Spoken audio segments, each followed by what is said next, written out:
If you're a senator or representative and would like to be called upon early in the queue, please start your question with senator or representative. We will attempt to put you up front in the queue.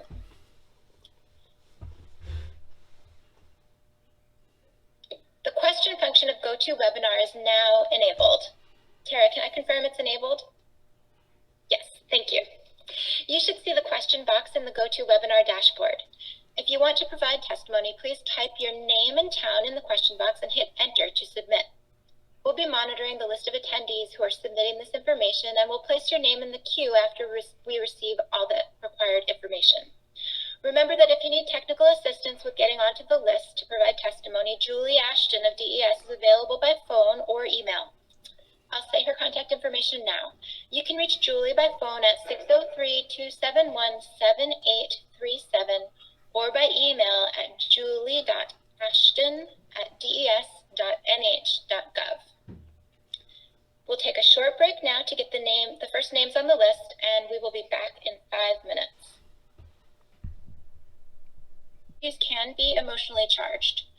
Therefore, I ask participants to honor this process of being able to hold a public hearing and hear differing viewpoints or concepts by extending each other courtesy and civility. We'll begin hearing oral testimony at this time. I will call on you one at a time, and we're beginning with a remote participant. For in-person participants, NHDES will manage the microphones in this room. For remote participants, when I call your name, please ensure that your microphone is not muted and that you speak clearly so we can hear you. You'll begin by stating your name and town and then proceed with your comments. Our first person to testify will be Adam Finkel.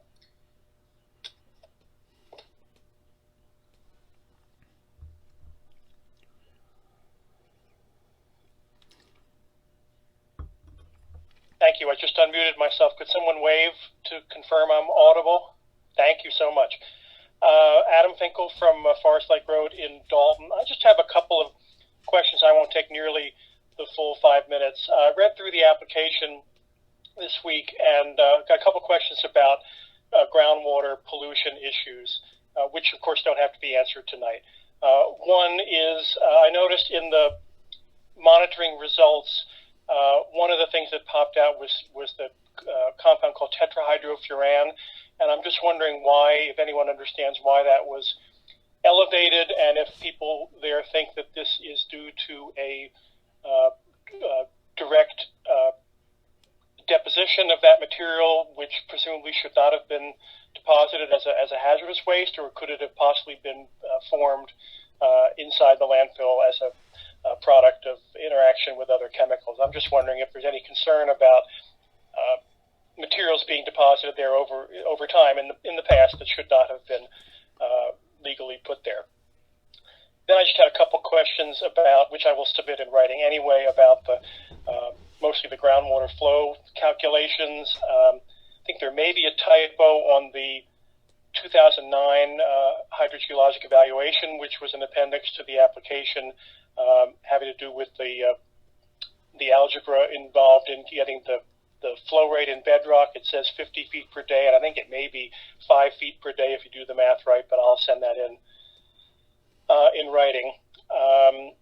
But I've certainly appreciated all the information about how this landfill certainly appears to be in a good location geologically. The flow rates are very low in this area, and I appreciate all of the information about the time of travel of any polluted groundwater to reach Alpine Brook or the Androscoggin. Seems to be, decades, which is good news. I guess I just wanted to end by saying that it's clear to me that from the discussion early on in the report of the capacity issues and the timeline for the next 20 or 25 years, that if the state were able to increase its diversion rate from the 25% to the 40% rate, which is also modeled in the report, I think this one expansion alone would be ample to reduce any possible shortfall out into the 2030s and 2040s. So if this is deemed to be a complete and acceptable application, this one expansion alone, I think, could do a lot for any concerns about capacity issues into the again, the 2030s and beyond, and it would continue, I think, to be a great resource for the towns in the North Country. My own town of Dalton has seen our net total cost for disposal go down, because even though it's a little further to truck material from Dalton to Success as opposed to Bethlehem, the tipping fees are sufficiently lower, about 30% lower, that our town has saved money. So we appreciate having Carberry as a resource, and thank you for the time.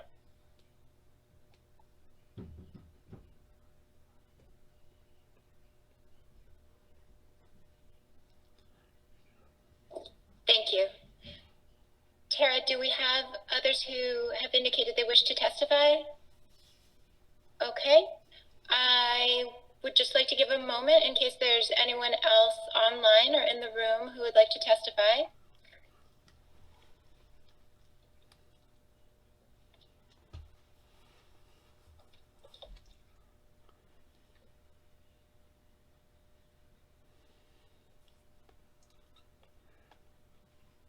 Okay. Tara, would you confirm we're not getting any more requests to testify online? Okay.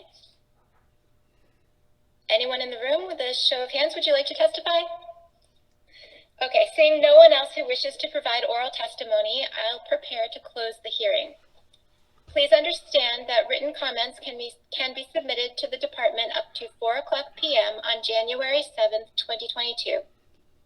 They can be emailed or submitted by mail, and directions for submitting written comments are provided in the public notice for this hearing. Before closing the hearing, I'm going to confirm that we're still connected to our remote participants. Tara, would you please confirm our connection? Yes, thank you. Thank you everyone for taking time to participate in tonight's public hearing. The hearing is hereby closed at 6:47 p.m.